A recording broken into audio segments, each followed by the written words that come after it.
नमस्कार दोस्तों, child development and pedagogy में आप सभी का स्वागत है। दोस्तों, आज हम इस वीडियो में बात करने वाले हैं रीट शिक्षा मनोविज्ञान में जुड़ा एक महत्वपूर्ण टॉपिक कल्पना, जिससे एग्जाम में प्रश्न आने की 100% संभावना है।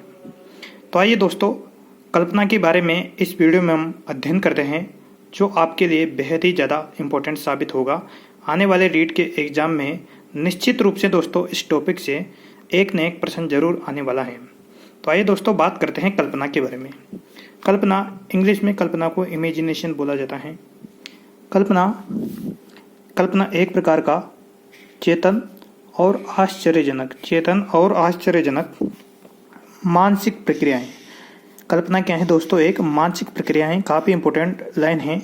कल्पना एक मानसिक प्रक्रिया है जिसमें हम क्या करते हैं, पिछले जो अनुभव होते हैं, पिछले अनुभव के आधार पर किसी नई वस्तु का क्या करते हैं, निर्माण करते हैं। कल्पना एक चेतन और आश्चर्यजनक मानसिक प्रक्रिया है जिसमें हम क्या करते हैं, जो पिछले अनुभव होते हैं, जो पुराने अनुभव होते हैं, उनके आधार पर हम नई वस्तु का निर्माण करते हैं। इसे ही क्या कहा जाता है दोस्तों? कल्पना। कल्पना का ये सामान्य अर्थ हुआ। इसके बाद आइए दोस्तों बात करते हैं कल्पना की कुछ महत्वपूर्ण परिभाषाओं के बारे में, जो विभिन्न विद्वानों के द्वारा कल्पना की परिभाषा दी गई थी। तो सबसे पहले परिभाषा आती है विलियम मैकडूगल की, जो काफ़ी इंपॉर्टेंट परिभाषा है। विलियम मैकडूगल, काफ़ी इंपॉर्टेंट परिभाषा है विलियम मैकडूगल की। विलियम मैकडूगल ने कल्पना के बारे में विचार दिए कि हम कल्पना या कल्पना करने की उचित परिभाषा अप्रत्यक्ष बातें, बहुत इंपॉर्टेंट लाइन है दोस्तों, अप्रत्यक्ष बातों के संबंध में विचार करने के रूप में कर सकते हैं। यानी अप्रत्यक्ष बातों के संबंध में विचार करने को ही विलियम मैकडूगल ने क्या कहा दोस्तों? कल्पना कहा। तो यह विलियम मैकडूगल की परिभाषा है। हम कल्पना या कल्पना की उचित परिभाषा अप्रत्यक्ष बातों के संबंध में विचार करने के रूप में कर सकते हैं। यानी अप्रत्यक्ष बातों के रूप में विचार, अप्रत्यक्ष बातों के संबंध में विचार करने को ही क्या कहा जाता है दोस्तों? कल्पना कहा जाता है विलियम मैकडूगल के अनुसार। यानी इन्होंने अपनी परिभाषा में अप्रत्यक्ष बात वर्ड का यूज किया है। अप्रत्यक्ष बातों के संबंध में विचार करने को ही क्या कहा जाता है? कल्पना कहा जाता है विलियम मैकडूगल के अनुसार। दूसरी इंपॉर्टेंट परिभाषा है दोस्तों डमविल की परिभाषा। ये भी इंपॉर्टेंट परिभाषा है डमविल। डमविल ने कल्पना के संबंध में विचार दिए कि मनोविज्ञान में जो कल्पना शब्द हैं, कल्पना शब्द का प्रयोग सब प्रकार की प्रतिमाओं के निर्माण के लिए किया जाता है।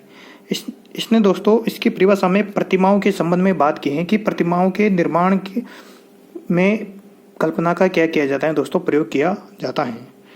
तीसरी वेरी मोस्ट इम्पोर्टेंट और सबसे बेस्ट जो परिभाषा है वह है रायबर्न। रायबर्न ने कल्पना को बहुत ही अच्छी तरीके से परिभाषित किया है और एग्जाम की दृष्टि से भी यह परिभाषा काफ़ी इंपॉर्टेंट है दोस्तों इन्होंने बताया कि कल्पना वह परिभाषा है जिसके द्वारा हम अपनी प्रतिमाओं का नए प्रकार से क्या करते हैं? प्रयोग करते हैं। अपनी प्रतिमाओं का नए प्रकार से, नए तरीके से क्या करते हैं? प्रयोग करते हैं। यह हमको पिछले अनुभव को किसी ऐसी वस्तु का निर्माण करने में सहायता करती हैं जो पहले कभी नहीं थी। दोस्तों, कल्पना क्या करती हैं? पिछले अनुभव को किसी ऐसी वस्तु का निर्माण करने में सहायता देती हैं जो पहले कभी नहीं थी। तो ये दोस्तों परिभाषा थी रायबर्न की, जो काफ़ी इंपॉर्टेंट परिभाषा है। कल्पना वह परिभाषा है जिसके द्वारा हम अपने प्रतिमाओं का नए प्रकार से प्रयोग करते हैं। जो प्रतिमाएं होती हैं उनका नए तरीके से प्रयोग करते हैं। यह हमको पिछले जो अनुभव होते हैं, पिछले अनुभव को किसी ऐसी वस्तुओं का निर्माण करने में सहायता देती हैं जो पहले कभी नहीं थी। लास्ट में एक महत्वपूर्ण विचार दिए थे बोहाज ने बताया कि कल्पना वास्तविक इंद्रिय उत्तेजना के अभाव में ज्ञानात्मक अनुभव हैं जो प्रत्यक्ष से संबंधित हैं। दोस्तों, आपको केवल ये 3 परिभाषा याद करनी है। एग्जाम की दृष्टि से यही परिभाषा ज़्यादा इंपॉर्टेंट है। एक तो मैकडूगल की परिभाषा, एक डमविल की, और वेरी मोस्ट इंपॉर्टेंट है रायबर्न की परिभाषा। दोस्तों, इसके बाद बात करते हैं हम कल्पना के वर्गीकरण के बारे में। तो कल्पना का जो वर्गीकरण किया था दोस्तों विलियम मैकडूगल के अनुसार हम बात करते हैं। काफ़ी इंपॉर्टेंट वर्गीकरण है विलियम मैकडूगल का। विलियम मैकडूगल के अनुसार कल्पना की यदि हम बात करें, इमेजिनेशन यानी कल्पना को उन्होंने 2 प्रकार में विभाजित किया।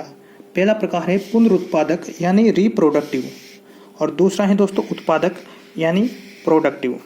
यानी कल्पना को विलियम मैकडूगल ने दो प्रकार में विभाजित कर दिया, पुनरुत्पादक रिप्रोडक्टिव और दूसरा है उत्पादक यानी प्रोडक्टिव।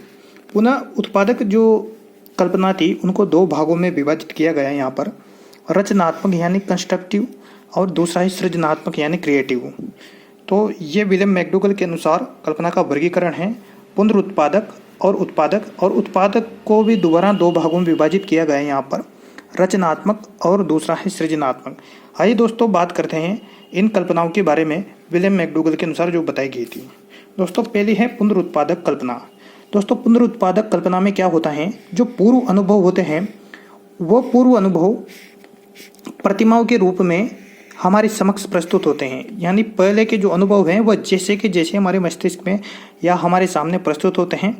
इस कल्पना को का जो दूसरा नाम है दोस्तों वो स्मृति कहते हैं इसको।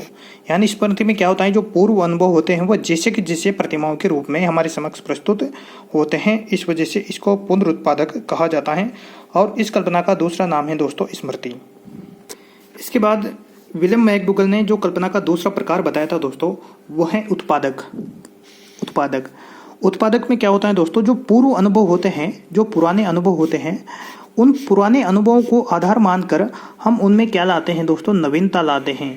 पूर्व अनुभवों को आधार मानकर उनमें क्या लाते हैं, नवीनता लाते हैं, इस वजह से इसको कहा जाता है प्रोडक्टिव। जबकि पुनरुत्पादक में पूर्व अनुभव हमारे समक्ष वैसे के वैसे ही प्रस्तुत होते हैं, जबकि यहाँ पर पूर्व अनुभवों को आधार मानकर उनमें हम नवीनता लाते हैं, इस वजह से इसको बोला जाता है उत्पादक यानी प्रोडक्टिव। प्रोडक्टिव को भी दो भागों में विभाजित किया गया था, एक है रचनात्मक यानी कंस्ट्रक्टिव। दोस्तों इसमें क्या होता है, रचनात्मक में जो भौतिक वस्तुएं होती हैं, भौतिक वस्तुओं के निर्माण में इस प्रकार की कल्पना का प्रयोग किया जाता है। भौतिक वस्तु उन्हें बोलते हैं जिनका कोई आकार होता है दोस्तों, जिनको हम छू सकते हैं। वैसे जैसे दोस्तों पुल बनाना हो गया, बांध बनाना हो गया, मकान बनाना हो गया आदि बनाने की जो कल्पना करते हैं वह आ जाएगी दोस्तों रचनात्मक में। यानी भौतिक वस्तुओं के निर्माण में जिस कल्पना का प्रयोग किया जाता है वह है दोस्तों रचनात्मक। इसके बाद दूसरा है दोस्तों सृजनात्मक यानी क्रिएटिव। दोस्तों इस प्रकार की कल्पना में जो अभौतिक वस्तु होती हैं उन अभौतिक वस्तुओं की रचना में इस प्रकार की कल्पना का प्रयोग किया जाता है। जैसे कविता की रचना होगी, नाटक की रचना होगी, साहित्य की रचना होगी।